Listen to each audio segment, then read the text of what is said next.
TFC spiritual ప్రేక్షకులకు స్వాగతం. సొంత ఇల్లు అనేది ప్రతి ఒక్కరి కల. అటువంటి కలను సాకారం చేసుకున్నప్పుడు కలిగే ఆనందం వేరు.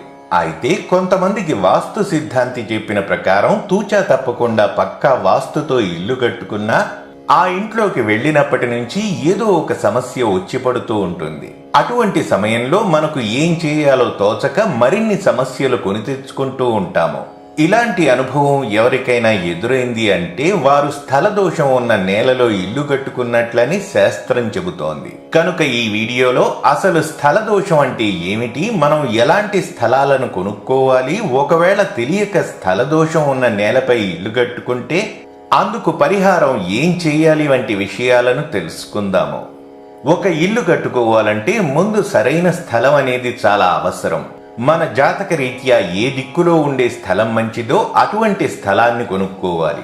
అయితే అంతకన్నా ముందు మీరు కొంటున్న స్థలంలో పూర్వం ఏముండేదో క్షుణ్ణంగా తెలుసుకోవాలి. ఆ తరువాత ఒకసారి ఆ స్థలాన్ని బాగా లోతుగా తవ్వి చూసినప్పుడు అక్కడ పాముల పుట్టలు గాని అస్థిపంజరాలు గాని ఉన్నాయో లేదో గమనించాలి. ఒకవేళ ఉంటే ఆ స్థలానికి దోషం ఉన్నట్లు.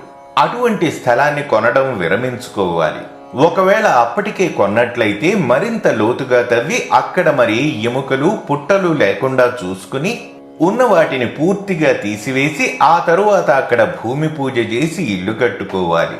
అయితే ఇవేమీ చూడకుండా స్థల దోషం ఉన్న నేలపై ఇల్లు కట్టేసుకుంటే ఆ ఇంటి గృహప్రవేశ సమయంలోనే గణపతి హోమం, వాస్తు హోమం చేయించాలి. ఇవి కాస్త ఖర్చుతో కూడుకున్నవైనా తప్పనిసరిగా చేయిస్తేనే ఆ స్థల దోషం పోతుంది. అలాగే ఆ తరువాత కూడా ఆ ఇంట్లో నిత్య పూజ చేసి దేవుడి ముందు దీపారాధన చేయడం, ఇల్లు మొత్తం సాంబ్రాణి పొగ వేయడం, ఇంట్లో నిత్య దైవనామస్మరణ వినపడేలా స్తోత్రాలు, పాటల వంటివి పెట్టడం చాలా మంచిది. ఇలా చేయడం వల్ల స్థల దోషం పూర్తిగా తగ్గి ఆ ఇంట్లో దైవకళ చేరుతుంది. మరిన్ని ఇంట్రెస్టింగ్ వీడియోస్తో మళ్ళీ మీ ముందుకు వస్తాను.